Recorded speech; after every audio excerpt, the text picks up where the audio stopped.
আম্মুদের বাসায় বেড়াতে গিয়েছিলাম, তো সেটা নিয়ে কয়েকটা ব্লগ আমি আপলোড দিয়েছি। তো আরও কিছু ভিডিও ছিল, তো এগুলো এতদিন পরে আবার এডিট করে ছাড়তেছি আর কি। যেহেতু আম্মুর বাসায় বেশিরভাগই মারার চেষ্টা করে মেয়েরা গেলে বিভিন্ন ধরনের খাবার এক এক দিন এক একটা তৈরি করার জন্য। তো বাসায় দেখা গেছে গেলে এক এক দিন এক এক খাবার আম্মু রান্না করে, তাই বেশিরভাগই ভিডিও ব্লগগুলো হয়ে যায় খাবার দাবারের। তো সকালবেলা দেখতে পেলেন এখানে গরম গরম পরোটার সাথে শিং মাছ দিয়ে রান্না হয়েছিল, তো সেটা খেলাম। তারপরে এখানে তো দুপুরে রান্নার জন্য প্রিপারেশন নেওয়া হচ্ছিলো, যেহেতু আমরা সবাই আগের দিন ভেবেছিলাম একটা জায়গাতে পিকনিক করব, তো সেখানে আর যাওয়া হয়নি। পরে ভাবলাম বাসায় সেই আয়োজনটা আমরা করে সবাই মিলে খাই।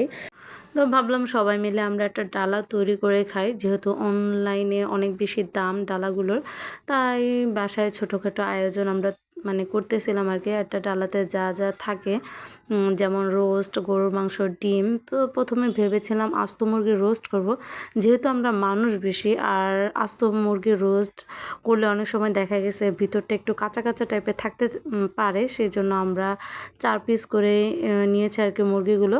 তো এখানে ফার্ম কক সবই ছিল, তো সব মিলাই ছিল এখানে সুন্দর করে ভেজে নেওয়া হয়েছে। সাথে প্রেশার কুকারে তো দেখতেই পেলেন গরুর মাংস রান্না করা হয়েছে, ডিম ভেজে রাখা হয়েছে। তারপরে এখানে ডালা সাজানোর জন্য সাথে আলু মানে সুন্দর করে ভেজে নিচ্ছিল। সাথে এখানে তো পোলাও রান্না করা হচ্ছিল, কারণ পোলাও ছাড়াও তো আর ডালা সাজানো যাবে না আর খাওয়াও যাবে না।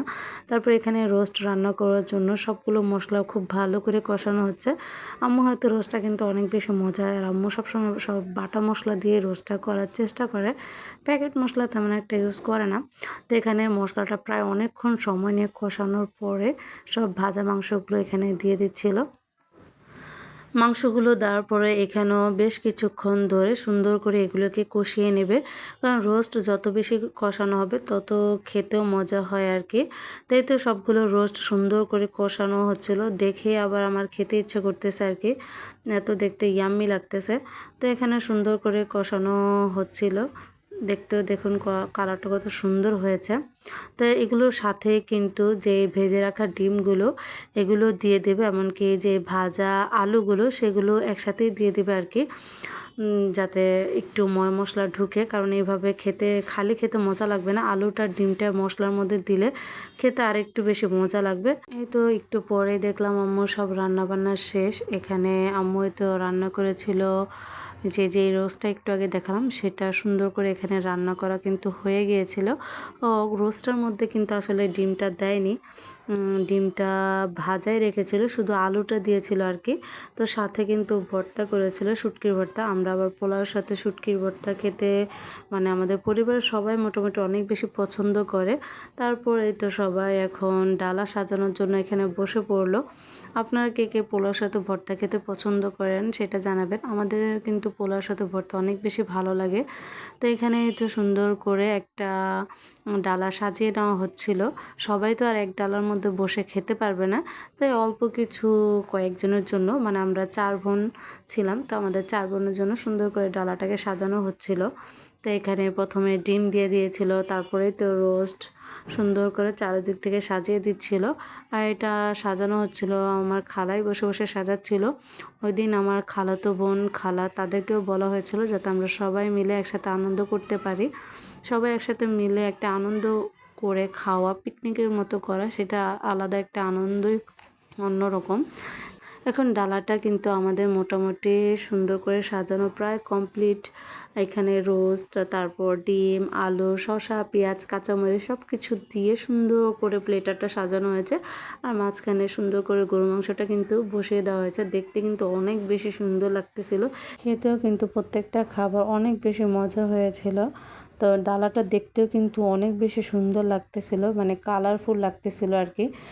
আপনাদের কাছে কেমন লেগেছে চাইলে জানাতে পারেন। আমাদের ডালাটা আসলে কেমন হয়েছে সেটা চাইলে জানাতে পারেন। আর ভিডিওটি ভালো লাগলে অবশ্যই একটা লাইক শেয়ার দিয়ে আমাদের পাশেই থাকবেন, একটু সাপোর্ট করবেন। এই তো ফাইনালি আমাদের ডালাটা কিন্তু পুরোপুরি সাজানো কমপ্লিট। তারপরে এখন খাওয়া দাওয়ার জন্য আমরা 4 বোন মিলে বসে পড়লাম।